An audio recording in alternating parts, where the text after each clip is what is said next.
반갑습니다. 무여입니다. 오늘 선빵 클래스 3강을 시작하도록 하겠습니다. 3강 저번 시간까지 이어서 이제 부처님의 탄생부터 시작해서 부처님께서 어린 시절 그리고 또 부처님의 어떤 출가하게 된 동기, 사문유관 이야기 또 그 다음에 부처님께서 출가를 하셔서 어떻게 이제 수행을 했는지 어떠한 선지식을 찾아서 스승을 찾아서 가셔서 또 어떠한 수행을 하셨는지에 대해서 이야기를 해봤는데요. 첫 번째 부처님의 수행은 고행이었어요. 고행. 예. 물론 고행 전에 스승님을 찾아갔었을 때 한 수행은 선정수행. 그것은 이제 참선을 해서 고요히 선을 닦는 이제 비상, 비비상, 처정까지 이제 증득하게 되는 그러한 그 경지까지 이르게 됩니다. 그래서 이런 어떠한 삼매 수행을 통해서도 얻을 수 있는 것이 있지만 이제 그 삼매 수행, 그 선정도 어떤 최고의 깨달음의 경지, 완전한 해탈 열반의 경지가 아니라는 것을 알고 그 스승에게서 떠나서 홀로 수행을 하러 가시는데 그때 첫 번째로 택한 수행이 고행이에요. 고행. 그래서 고행하는 고행림에 가서 수많은 고행자들이 하는 그 고행하는 모습을 보고 나도 저렇게 고행을 해야 되겠다. 또는 저것보다 더 혹독한 고행을 해야 되겠다라고 생각을 하셔서 더 처절하고 더 힘들고 더 혹독한 고행을 합니다. 고행이라는 것은 내 몸을 굉장히 이렇게 괴롭히고 이렇게 함으로써 어떤 거예요? 결국은 내 몸에 대한 집착을 버리고 내 몸에 대한 애착을 버리고 몸에 대한 탐욕에서부터 벗어나서 완전한 해탈열반을 성취하겠다라는 그러한 굳은 각오가 있습니다. 그래서 때로는 숨을 멈추기도 했고 때로는 음식을 드시지도 않기도 했고 잠을 주무시지도 않기도 하고 가시덤불이나 묘지 옆에서 수행을 하는 등 어떠한 우리 인간이 느낄 수 있는 그 근본적인 고통 이런 것은 다 그냥 그 고통을 다 극복하면서 이렇게 하나하나 수행을 하게 되는데 그 고행을 6년 가까이 하시거든요. 그래서 이렇게 생각을 해보면은 부처님의 고행은 무의미한 것이 아니고 아무 필요가 없는 고행을 하신 게 아니고 고행이 있었기 때문에 그 다음에 고행을 중단하고 조금 힘을 다시 기력을 찾은 다음에 그 다음에 보리수 아래에서 결국은 깨달음을 성취할 수 있는 그러한 큰 디딤돌이 됐고 큰 계기가 되지 않았나 그런 생각을 하게 됩니다. 그래서 이 고행이 그렇게 부정적 고행을 부정적으로만 생각하면 안 되는 것이 부처님께서 깨달으신 중도의 어떤 그런 깨달음이라는 것은 고행에도 집착하지 않고 완전히 고행만이 깨달음을 이루는 길이다라고 생각해서 고행만 하는 그러한 수행도 물론 아니겠지만 그렇다고 한쪽에 또 치우쳐서 고행이 아닌 쾌락, 내 몸의 온갖 쾌락이라든지 온갖 욕망을 다 충족시켜주는 그런 일로만으로도 치우쳐서는 안 된다라고 하는 거. 그래서 양극단에 치우치지 않는 그런 중도의 가르침, 바른 어떠한 길, 깨달음으로 갈 수 있는 그 적중하는 길을 부처님께서 찾아가신 게 아닌가라는 생각을 합니다.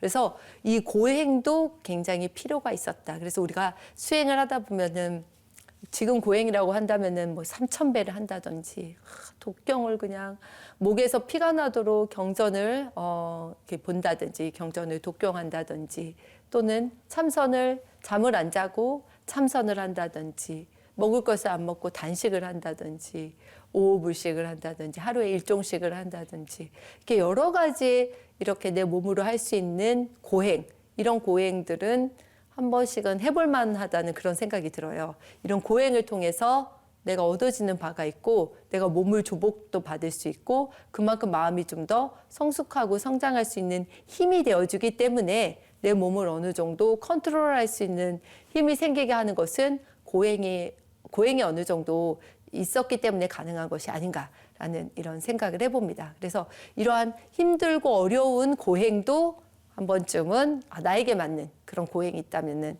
또 꼭 고행이 아니더라도 이런 것을 좀 체험해보고 경험해보면은 한 단계 한 단계 내 마음이 조금 더 열리고 마음이 성장될 수 있는 계기가 되지 않을까 싶습니다. 이 고행을 중단하고 나서 수사타의 우유죽을 드시고 보살은 나무 아래, 삐빨라 나무 아래에서 딱 길상초를 펴고 앉아서 내가 이 자리에서 성불하지 않으면, 깨달음을 성취하지 않으면 이 자리에서 결코 일어나지 않겠다. 내가 죽더라도 깨달음을 성취하지 않으면 이 나무에서 일어나지 않겠다라는 그런 각오로 그 나무 아래 앉아서 수행을 합니다. 그 마지막 관문이죠. 마지막 관문이고 거기서 이제 딱 마음을 비우고 수행을 할 때 그때 이제 마지막으로 또 내 마음속에 수많은 번뇌, 그 탐진치, 또 내 마음속에 들끓는 번뇌들이 막 일어나는 거예요. 그렇게 마라와 또 마왕의 딸들과 이렇게 타와자자천의 어떤 군대와 이런 모든 협박과 위협과 회유와 또 유혹과 이런 모든 것들을 다 굴복시키고 그런 모든 것들을 다 이겨내서 드디어 이제 마라의 유혹과 위협을 이겨내는 그런 이제 장면이 펼쳐지거든요. 그래서 보살은 오른손을 뻗어서 천천히 머리를 쓰다듬고 또 다리를 만지다가 조용히 말한 거예요. 만물이 대지하는 이 대지, 이렇게 이 대지 움직이는 것이건 움직이지 않는 것이건 모든 것에게 공평한 이 대지가 나를 위해서 진실한 증인이 될 것입니다 하시면서 보살이 손가락 끝으로 가볍게 땅을 딱 누르는 거예요. 그랬더니 대지가 동서남북 상하로 아주 크게 진동을 합니다. 진동을 하면서 대지의 여신이 땅을 솟아나서 딱 나오거든요. 그러면서 대지의 여신이 증명을 해줘요. 뭘 증명을 해주냐면 부처님이 곧 이 보살이 곧 깨달음이 증득하실 분이라는 거. 모든 마라의 유혹과 위협에도 굴복하지 않고 반드시 깨달음을 성취하실 분이라는 것을 대지의 여신이 땅에서 솟아나와서 증명을 하는 부분이거든요. 근데 이렇게 얘기하는 거예요. 당신이 말씀하신 그대로입니다. 인간 세계는 물론 하늘나라에도 당신만큼 공덕을 많이 쌓으신 분은 계시지 않습니다 하시면서 대지의 여신이 나와서 증명을 해줍니다. 이 인간 세계는 물론이고 하늘나라에서도 라고 지금 나오잖아요. 그거는 곧 성불을 하실, 곧 깨달음을 증득하실 이 부처님은 사람만, 우리 인간만의 스승이 아니고 천인사, 인간과 천상계의 스승이시거든요. 그래서 천신들도 부처님의 깨달음을 기다리고 부처님께서 깨달음을 성취하시고 난 다음에 부처님의 법을 듣고 천상세계에 비록 있어서 즐거움을 많이 누리지만 이 즐거움의 과보가 다하면은 어디로 또 떨어질지 모르기 때문에 이 천인들도 공덕을 쌓고 부처님의 법을 듣고 수행을 하거든요. 그렇게 했을 때 부처님의 가르침을 들으려고 천상세계에서 온다고 합니다. 그래서 이렇게 하늘나라에게까지도 영향을 끼치시는 그런 분이신데 하늘나라에도 이 지금 보살만큼 많은 공덕을 쌓으신 분은 계시지 않는다고 하면서 증명을 해보이는 그런 내용입니다. 드디어 이제 하이라이트죠. 가장 부처님의 생애에서는 이 부분이 가장 중요한 부분이 아닌가 싶어요. 이 깨달음이 있었기 때문에 불교가 있고 부처님이 계시고 그리고 부처님을 따르는 제자인 승가가 있고 법이 있고 그렇습니다. 그래서 불법승 삼보가 있는데 처음에 이제 불보가 성립되게 된 것은 바로 깨달음이 있었기 때문에 부처님이 깨달으신 분이잖아요. 깨달으신 분이 나오고 난 다음에 불교가 이제 나오게 되는 거죠. 그래서 깨달음이라는 건 굉장히 중요한 부분인데요. 보리수 아래에서 이제 보살은 애욕과 선하지 못한 생각들을 떠나서 사색과 사려를 갖추면서 점점 이제 내면의 힘을 강하게 키워가는 거죠.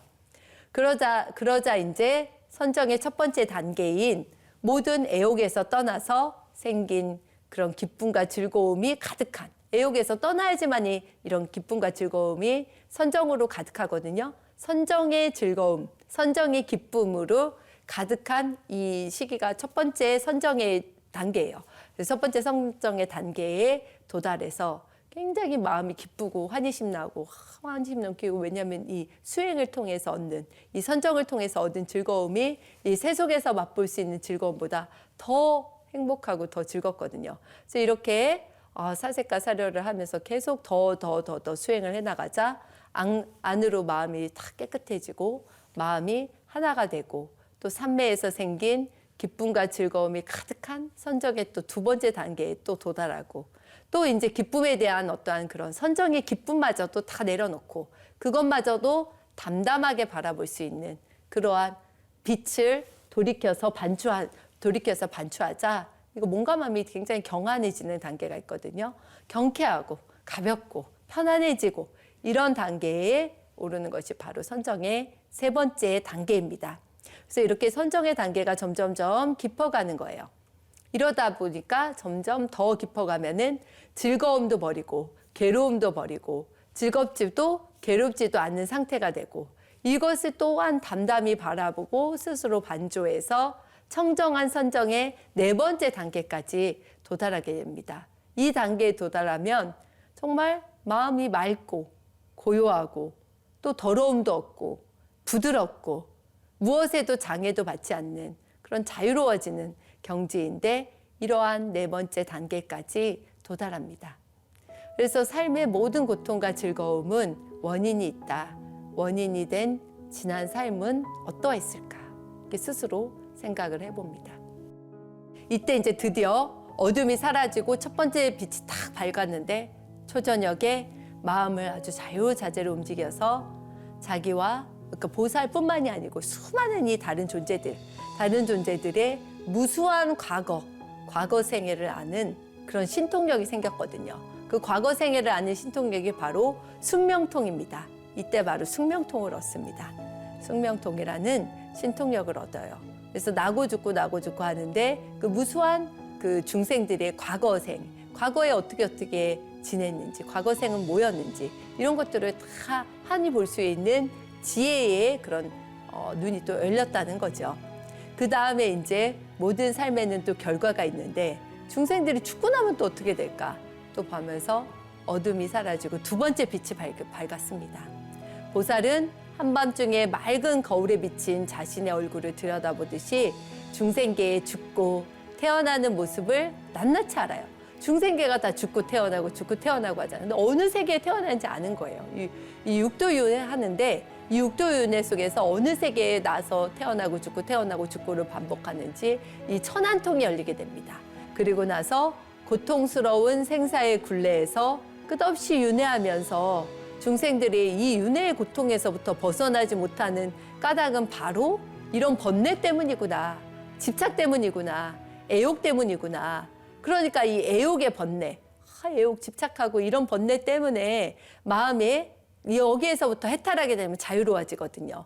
여기에서부터 마음이 해탈하고 또 존재하는 그런 번뇌, 존재의 번뇌에서부터도 마음이 해탈하고 또 어리석음의 번뇌에서부터도 마음이 해탈합니다. 그리고 나서 모든 번뇌에서 해탈하게 됐다는 것을 스스로 알아차리게 돼요. 그래서 이제 어둠이 사라지고 세 번째 빛이 탁 밝았거든요. 그랬더니 모든 마음의 그런 번민과 고통이 다 사라지고 이제 드디어 청정한 삶이 완성되었어요. 그건 뭐냐면 더 이상의 이제 어떠한 번뇌가 없는 거예요. 더 이상 번뇌가 없다. 근데 이것은 모든 더러움이 말끔히 사라진 내 마음속에 어떠한 번뇌도 다시는 일어나지 않는 누진통, 번뇌가 다 사라진 내 마음이 맑고 청정해진 바로 그 자체. 그래서 이 신통력을 누진통이라고 그래요. 번뇌가 완전히 다 사라진 그런 신통력. 그리고 나서 샛별이 마지막 빛을 가르는 동쪽 하늘로 붉은 태양이 솟아오르고 있었습니다. 그랬더니 나는 가장 높고 바른 깨달음을 성취하였다. 바로 이때가 부처님께서 이제 신통력도 다 성취하셨고 그 다음에 딱 깨달음을 얻으신 바로 날이에요. 바로 날에 방금 말씀드렸다시피 태양이 탁 솟아오를 때 깨달음을 성취하십니다.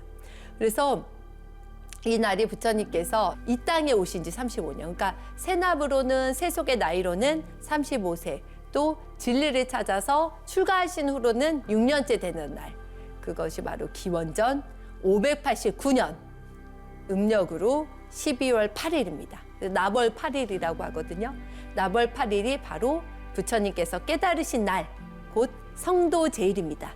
그래서 성도제일을 앞두고는 이때가 이제 동안거 기간이거든요. 동안거 기간에 각 사찰에서는, 그러니까 선원에서는 한 달 정도 가행정진, 가행정진이라는 건 보통 정진보다 더 정진하는 것, 더 정진하는 그런 정진도 하고 또는 용맹정진, 아예 잠을 자지 않고 한 일주일 동안 계속 정진만 하는 이런 기간이 있는데 이렇게 하면서 성도제를 맞이하는 거예요. 용맹정진을 하면서 성도제를 맞이하고 또는 철야기도도 하고 철야정진도 하고 함으로써 우리가 새벽에 딱 맑은 정신으로 새벽에 해가 떠오르기 전까지 어떠한 이런 부처님께서 깨달으신 날에 나도 똑같이 부처님의 깨달음을 좀 맛보기 위해서 부처님께서 깨달음 성취하는 것도 나도 한번 느껴보기 위해서 이 날에는 다 함께 이렇게 선언해서 수행정진하는 날입니다. 이것이 바로 음력으로 12월 8일 성도 제일입니다. 그래서 드디어 이제 깨달음 얻으신 부처님이 탄생하셨잖아요. 부처님. 그러니까 우리가 불법승 삼보라고 한다면 첫 번째 이제 불보. 그리고 부처님의 깨달음이 있었기 때문에 법보. 불보와 법보가 이제 생긴 거예요. 부처님이라는 보배가 있고 그다음에 법이라는 보배가 있죠. 왜냐하면 부처님께서 깨달으신 내용이 바로 법 그 자체이고 진리 그 자체이기 때문에 이 깨달음의 내용이 곧 법이 됩니다. 그래서 부처님과 이 깨달음이 있다, 생겼다라고 하는 것이 부처님께서 깨달음을 증득하신 날 바로 이것이 가능하게 됐다라는 거죠. 그래서 깨달음을 얻은 부처님은 아침 햇살로 붉게 물든 대지 위에서 사자처럼 당당하게 선언하셨습니다. 번뇌는 모두 사라졌다. 번뇌의 흐름도 사라졌다. 더 이상 태어나는 길을 따르지 않나니 고뇌의 최후라 하노라. 고뇌의 최후. 윤회는 이미 다 했다. 더 이상 태어나는 길을 따르지 않는다는 것은 우리가 왜 태어나서 왜 죽는지도 모르고 나고 죽고를 반복하고 있는데 이러한 왜 태어나고 왜 죽는지 이렇게 어디서부터 와서 어디로 가는지를 정확하게 안다면은 더 이상 고뇌를 하지 않겠죠. 그래서 고뇌의 최후라고 이렇게 사자후로 하십니다.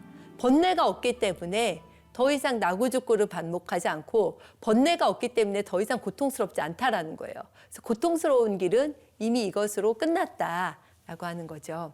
삼천대천 세계를 비추는 지혜의 빛을 쫓아 강가강의 모래알처럼 많은 보살과 천인들이 몰려들었어요. 그들은 환희에 넘쳐서 새로 출현하신 부처님을 찬탄하였습니다. 항복을 권하던 마라의 그런 일족들도 다 찬탄하러 왔어요. 예, 찬탄하러 오고 또 여러 보살들 사이에서 부처님께 경의를 표하고 부처님의 깨달음을 다 축하해주고 다 이것을 이제 다 부처님의 깨달음을 다 찬탄하고 경이롭게 이렇게 하는 시간입니다. 그리고 사천왕과 허공의 신들 또한 대지의 신들도 꽃과 향을 바치면서 거룩한 부처님께 다 예배를 올리는 거예요. 그러니까 우리 인간 세계가 알기 전에 이미 천상 세계는 부처님의 깨달음을 알고 다 이렇게 몰려드는 거예요. 몰려와서 부처님이 깨달으신 것을 축하해주고 다 이렇게 즐거워하고 행복해하는 시간입니다. 그래서 부처님의 이 깨달음을 보면은 부처님께서 선정에 들어서 깨달음을 이루신 것으로 볼 수가 있고요. 그래서 이 선정이라는 것은 감각적 욕망에 의해서 우리가 얻어지는 쾌락에 의한 그런 즐거움이 아닌 선정, 고요한 수행을 통해서 정말 마음이 맑고 또 청정하고 또 고요히 깨어 있음으로써 거기에서 느낄 수 있는 즐거움이 있는 거예요. 선정을 통한 즐거움에 이르게 됩니다. 그리고 또 이때 부처님께서 보리수 아래에서 또 하나 기억을 하신 것은 어린 시절에 잠부나무 아래에서 숲에서의 선정, 이때가 초선정을 경험하셨는데 이때 경험한 그 고요한 기억, 삼매를 누리셨던 어떠한 그 생각, 그 느낌을 다시 떠오르게 돼요. 그러면서 그 선정을 기억하셔서 다시 이 선정을 할 수 있도록 이제 스스로를 이렇게 북돋아 주는 거죠. 그리고 또한 이제 그 고행을 중단할 때 우리 중요한 공양 중에 하나가 부처님을 깨달음을 얻게 한 그 공양이 부처님의 첫 번째 공양이라고 해서 중요하거든요. 그래서 사실은 수자타의 우유죽을 드시고 기력을 찾아서 어떻게 보면 깨달음을 성취할 수 있는 힘이 돼준 거거든요. 그렇게 해서 했기 때문에 수자타의 우유죽은 상당히 중요한 의미가 있습니다. 부처님을 깨달음을 성취할 수 있게끔 도와준 그러한 공양물이기 때문에 그만큼 공덕이 크다. 그 어떤 다른 공양물보다도 아주 최초의 공양이기 때문에 공양한 그 공덕이 그렇게 크다라고 이야기를 합니다. 그리고 그때 함께 수행했던 5명의 고행자들은 이 보살이 그 보살로 계셨을 때 고행을 중단했을 때 다 떠나가죠. 다 떠나간데 어디로 가냐면은 더 고행을 하기 위해서 갑니다. 이 보살은 이미 타락했다, 고행을 하지 않으니까 타락했다라고 생각하고 우리는 더 고행을 하러 가야 되겠다라고 하니까 이제 보살을 남겨두고 이제 가는 겁니다. 그리고 이제 마지막으로 이제 보리수 아래에서 선정에 들죠. 깊은 선정을 통해서 이제 깨달음을 증득하게 되죠. 그때 이제 마지막 관문인 마왕 마라와 세 딸의 유혹이 나와서 세 딸이 와서 이제 마라의 군대까지 동원돼서 이 마라의 군대라는 것은 우리 내면의 어떠한 그 악한 마음 또 수행을 장애하는 모든 요소들인데 욕망이 있죠. 또 혐오가 있죠. 기갈, 가래, 나태, 공포, 의혹, 미선과 고집 이러한 마음들. 또 마라의 세 딸들은 가래, 혐오, 탐욕 같은 이런 그런 우리가 오랫동안 욕망에 어떠한 애착하는 마음, 탐욕하는 마음, 혐오하는 마음 이런 마음들. 또 그런 마음들이 솟구치고 마지막까지 내 마음을 깨달음을 방해하는 그런 요소로 작용을 하다가 결국은 대지의 여신이 증명을 하고 부처님이 깨달음을 얻을 수 있다는 것을 이제 무중생들이 증명을 해줌으로써 이제 손가락으로 대지를 탁 누르니까 보살의 고시공덕을 대지의 여신이 증명하고 이분은 부처님이 되실 분이다라고 이제 증명을 해주신 내용이 나옵니다. 그리고 이제 세 개의 사선정, 초선정부터 시작해서 사선정까지 다 체험을 하시고 또 마지막으로 숙명통, 숙명통 과거 전생을 아는 숙명통, 천안통, 중생이 나고 죽고 하는데 어디에 나고 죽고 하는지 그런 것을 아는 천안통, 또 누진통은 모든 번뇌에서 사라진 그런 신통력까지 다 얻고 나서 결국은 깨달음을 증득하신 내용입니다. 부처님이 깨달음을 증득하신 날은 성도제일, 음력으로 12월 8일입니다. 이렇게 해서 이제 마하보디 대탑은 부처님께서 깨달음을 얻으신 곳에 이렇게 마하보디 대탑이 있고 또 대탑 안에는 또 이렇게 부처님이 계십니다. 부처님이 계셔서 우리가 마하보디 대탑을 참배를 하게 되면 그 안에 이 부처님께 가사 공양을 해드리거든요. 그래서 가사를 다 가져가서 부처님께 다 가사를 입혀드리고 부처님 앞에 꽃 공양을 하고 과일 공양을 하고 이렇게 다 막 이렇게 공양을 하는 거예요. 다 좋은 것은 부처님 앞에 다 올려드리는 이유가 무상정등정각이라는 깨달음을 증득하신 분이기 때문에 그 깨달음을 증득하신 분께 우리가 공양물을 올려드림으로써 우리도 이렇게 깨달음을 증득하면 좋겠다. 우리도 부처님처럼 이렇게 되면 좋겠다라고 하는 그런 마음으로 간절하게 각자의 원을 세우면서 공양을 올립니다. 그 다음에 이제 성도 후 49일입니다. 그래서 천인들과 보살들은 보살들의 그런 찬탄을 받은 부처님은 성도 후에 바로 일어나서 뭘 하신 게 아니고 49일 동안에 그 나무를 옮겨가면서 더 수행하시면서 더 이제 마지막 마무리 깨달음을 증명하시면서 더 선정의 즐거움을 누리십니다. 이때 이제 해탈의 즐거움을 이렇게 누리고 계신데 처음에 이제 보리수 아래에서 7일 동안은 움직이지 않고 해탈의 즐거움을 누리시고 계십니다. 그럴 때 이제 마지막 밤이 끝나갈 무렵에 부처님은 일어나는 것을 일어나는 그대로, 사라지는 것은 사라지는 그대로 명료하게 사유하셨다라고 하는 연기법의 내용이 나오거든요. 부처님께서 깨달음을 증득하신 연기법. 그래서 연기법은 이것이 있으므로 저것이 있고 이것이 일어남으로 해서 저것이 일어난다. 이것이 없으므로 저것이 없고 이것이 사라짐으로 저것이 사라진다라고 하는 내용입니다. 그래서 이거는 뭐냐면은 연기법적인 내용이죠. 연기법은 항상 원인 결과 그래요. 항상 모든 일에는 원인이 있다. 우리가 아는 원인도 있지만 모르는 원인도 있거든요.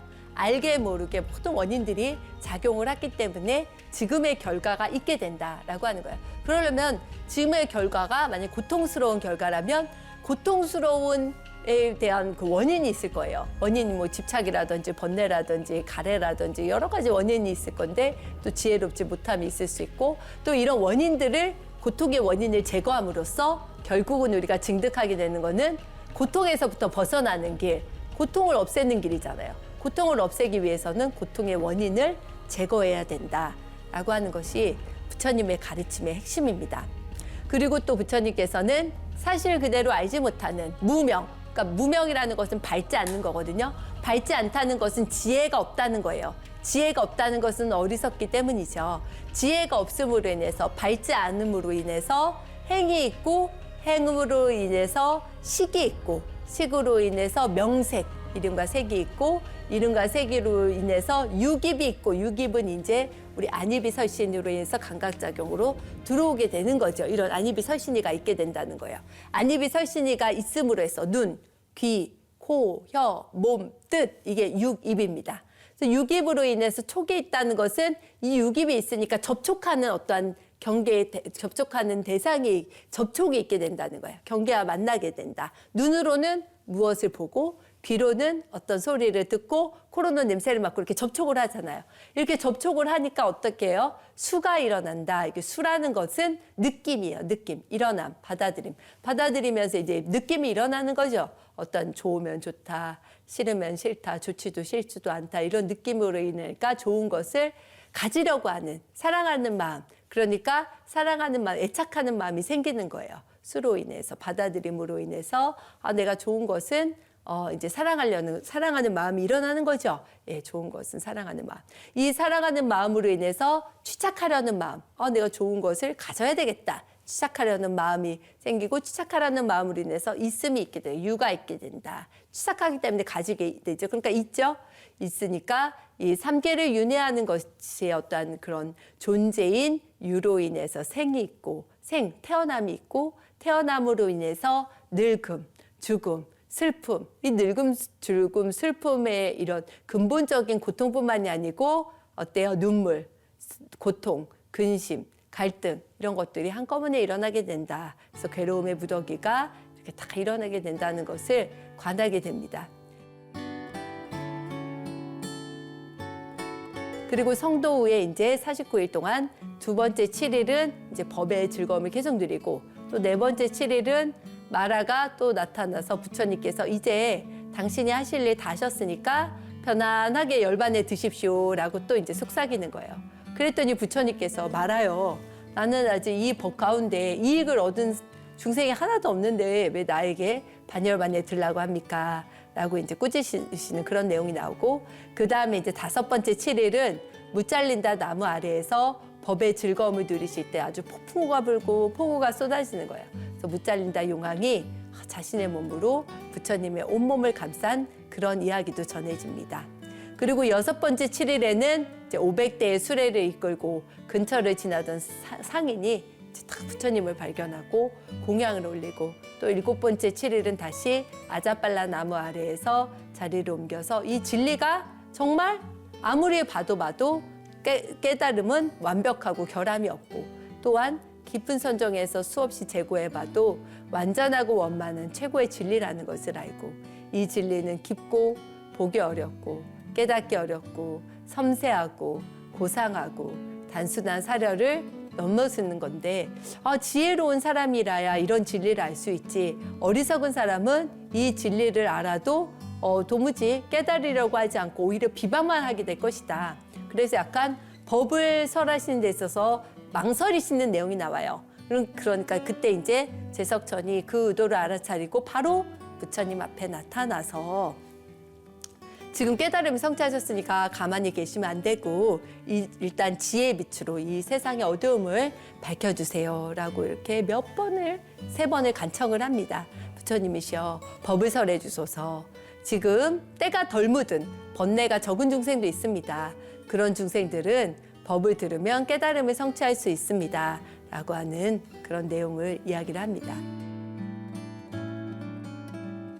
그리고 이제 범천도 건청을 하니까 마침내 부처님이 세상을 바라보니 번뇌가 적은 중생도 있고 때가 적은 중생도 있고 품성이 좋은 중생, 나쁜 중생 다 있죠. 그리고 가르치기 좋은 중생, 가르치기 나쁜 중생도 있고 그래서 이런 중생들의 근기를 다 살펴보고 마침내 사자처럼 늠름하게 선언하는 모습입니다.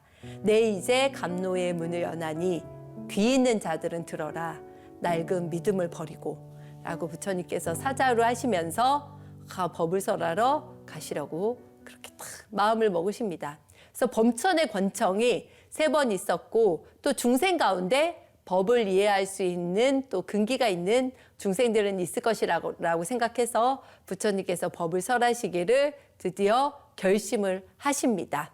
그러니까 범천의 권청이 없었다면은 부처님께서는 이렇게 깨달음을 설해야 되겠다는 그런 마음을 약간 주저를 하셨다는 그런 내용이 나오는 거죠. 그거는 부처님의 이 깨달음을 누군가 다 듣고 깨달음 성취하면 좋지만 부처님의 깨달음을 듣고 그런 게 어딨어라고 믿지 못하는 사람도 있을 것이고 그걸 듣고서 실천하지 못한 사람도 있고 오히려 비방하면서 그런 게 어디냐 하면서 비방하는 사람들도 있을 것이기 때문에 그런 것을 미리 알고 보시고 부처님께서는 이렇게 좀 더 주저하시지 않았나 그런 생각이 듭니다.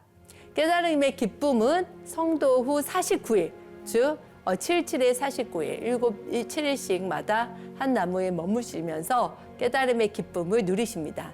깨달음의 내용은 보통 연기법, 부처님의 가르침의 핵심인 연기법이고요. 그리고 악마가 그때 때마침 나타나서 부처님을 반열반에 들라고 합니다.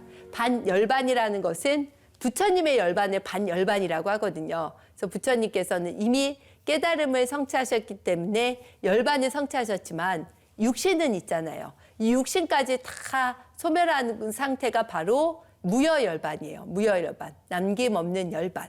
그건 이제 무여열반인데 이런 열반에 들으라는 거죠. 그러니까 부처님께서는 중생들에게 아직 이익해 하지 못했는데 중생들에게 이익을 전하고 나서 내가 열반은 그 다음에 드는 거지. 지금 깨달음을 성취하자마자 열반에 드는 것은 아니다라고 하면서 이렇게 거절을 하신 내용이 나옵니다. 그래서 중생 가운데도 부처님의 법을 이해할 수 있는 사람이 있을까 없을까라고 부처님께서 망설이실 때 이제 탁 나와서 그렇게 망설이지 말라는 누군가는 부처님의 법을 이해할 거라는 범천의 간청이 있었죠. 그리고 이제 누구에게 먼저 진리를 설할까 부처님께서 탁 관해 보십니다. 그래도 근기가 있고 또 성품이 좋고 또 깨닫고자 하는 마음이 있고 또 이렇게 근기가 수승한 지혜로운 중생들에게는 법을 설하면 얼른 그 사람들이 깨달음을 이룰 수 있음을 알기 때문에 그런 사람들을 찾아서 나섭니다. 근데 예전에 부처님의 그 선정 수행할 때 수행자였던 알라라 깔라마, 우타카라마 푸타를 잠시 떠올렸는데 그들은 이미 죽고 났어요. 그러니까 부처님과 인연이 없는 거죠. 그리고 또 험난한 수행을 함께 했던 5명의 그 수행자를 떠올리는 거예요. 5명의 고행 수행자. 그래서 이 고행 수행자들이 어디 있나 살펴보니까 그들이 고행하고 있는 바라나시 사슴동산, 녹야원 거기에 계신 거예요. 그래서 이 녹야원을 향해서 가십니다. 그래서 가신 도중에 어떤 수행자를 만나요. 근데 이 수행자가 부처님의 모습을 보고 뭔가 다르니까 부처 당신 누구십니까? 라고 하니까 난 깨달음을 얻은 사람입니다. 그랬더니 깨달음 얻었다고 하면서 콧방귀를 뀌면서 가거든요. 그 사람은 부처님의 제도를 받을 수 없는 사람이죠. 그 사람은 부처님의 가르침을 받아들일 수 없는 사람이었던 겁니다. 그리고 또 그 다음에 또 재밌는 일화가 있는데요. 부처님이 강기슭에 도달해서 사라띠 뿌라를 지나서 이렇게 도달했는데 거기에서 이제 강을 건너야 되는 거예요. 강을 건너야 돼서 뱃사공에게 뱃삭을 요구하는 거예요. 그랬더니 부처님께서는 뱃삭이 없다. 나는 줄 뱃삭이 없다라고 이야기를 하니까 그 뱃사공은 뱃삭이 없으면 배를 못 태워줘요. 이러면서 그냥 쌀쌀맞게 하는 거예요. 그러니까 부처님이 허공을 날아서 저 깊은 강 건너편에 건너서 날아갔다는 그런 일화가 있어요. 그래서 이 뱃사공이 놀라서 까무러쳤다는 그런 얘기가 있고 또 훗날에 이 사실을 안 빈비사라 왕이 그 뱃사공들에게 수행자들에게는 뱃삭을 받지 말고 배를 태워드려라라는 이러한 법을 정합니다. 그래서 수행자들이 돈도 없고 지금 이런데 이런 수행자들이 강을 건너고 싶은데 건널 수 없으니까 그것이 안타까워서 이런 법도 제정했다는 이야기가 있습니다. 자, 그 다음에 이제 부처님께서는 첫 번째 설법하러 가기 위해서 어디로 가냐면은 녹야원으로 가요. 녹야원으로. 그래서 녹야원으로 가는데 녹야원은 어디냐면은 이제 녹야원 사슴동산이라고도 하는 곳이죠. 그래서 녹야원을 가게 됩니다. 그때 이제 녹야원을 택하게 되신 이유가 벌써 우타카라마 꾸타라나 알라라 깔라마는 이미 돌아가셨기 때문에 부처님의 법을 설할 수 있는 대상이 없는 거예요. 그때 이제 부처님께서 떠올리셨던 분이 바로 녹야원의 5 수행자. 그래서 녹야원 5 수행자를 생각을 하면서 와라나시로 녹야원으로 가게 되죠. 그래서 멀리서 이제 부처님이 이제 탁 걸어오시니까 이 5명이 함께 고행하던 수행자들은 다짐을 하는 거예요. 저기 맛있는 음식을 타만 굿다마 저런 수행자가 오고 있다. 타락한 수행자가 오고 있다. 우리는 맞이하지 말자. 이러면서 작당 모의를 하죠. 우리는 부처님이 와도 절대 자리에서 일어나지 않고 부처님을 이렇게 맞아들이지 말자라고 이야기를 했는데 부처님께서 걸어오시면 걸어오실수록 정말 위엄과 맑은 환한 얼굴빛 또 몸에서 뿜어나오는 급빛 광채에 꼼짝을 못하게 돼요. 그러면서 이 5 수행자는 스스로 일어나서 부처님께 공경을 표했습니다. 그래서 그들의 눈빛에 믿음의 등불이 타올랐고 또 그리고 이들이 다 모여서 한 분은 부처님의 자리를 마련해주고 한 분은 부처님 발을 씻을 물을 가져오고 한 분은 음식을 탁발해서 가지고 오고 해서 부처님이 앉으실 자리를 탁 마련해주면서 이제 곧다마여 어서 오세요라고 이렇게 옛날 이름을 불렀더니 부처님께서는 더 이상 나를 그렇게 불러서는 안 된다. 나는 이제 깨달음을 얻은 부타이다. 깨달음을 얻었다. 그래서 나는 이제 깨달음을 얻은 스승이다. 얻었기 때문에 이 깨달음을 얻은 내용을 이제 이야기를 해주겠다라고 해서 이 5명의 수행자 앞에서 부처님께서 깨달음을 얻으신 그 법의 내용을 설하십니다.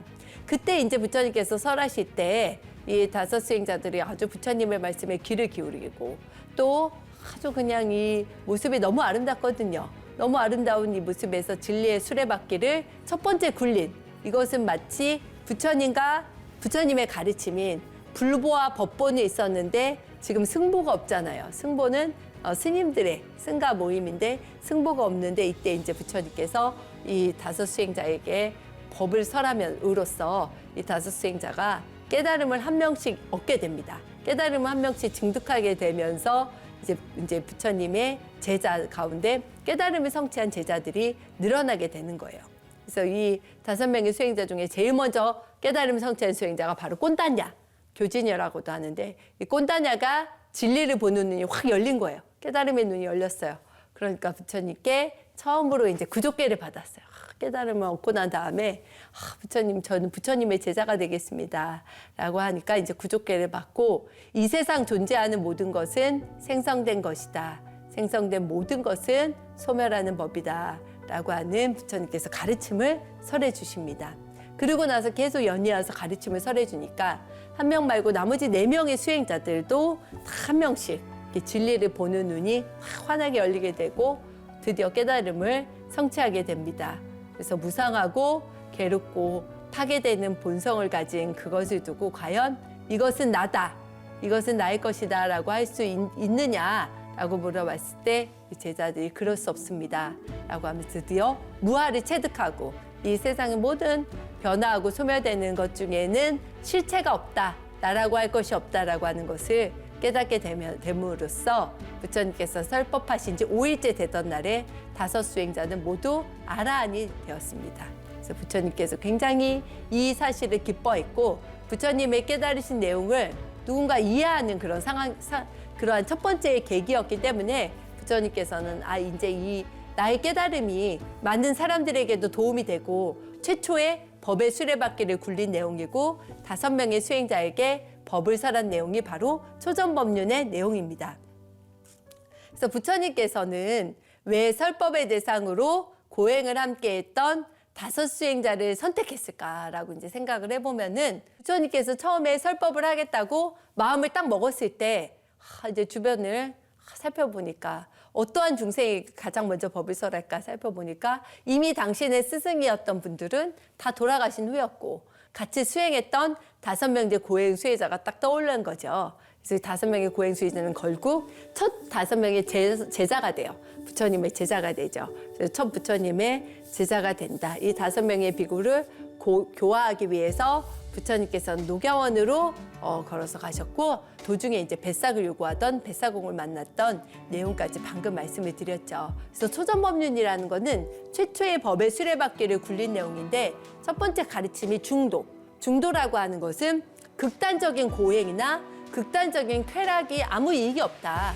우리는 정말 정확하고 나에게 맞는 최선의, 어떻게 보면 최상의 그 방법으로 인해서 쾌락에도 치우치지 않고 고행에도 치우치지 않는 그러한 법을 깨닫고 증득해야 된다라고 하는 그런 중도의 가르침과 또는 팔정도, 8가지의 바른 길인데 이것은 깨달음으로 가는 길, 정견, 정사유, 정어, 정업, 정명, 정정진, 정념, 정정이라는 이 8정도를 통해서 깨달음을 증득하고자 하였고, 또는 사성제, 고짐멸도, 고통이 있으면 고통의 원인인 집착이 있고, 그리고 또 이 고통의 원인을 제거하면은 해탈열반에 이를 수 있다.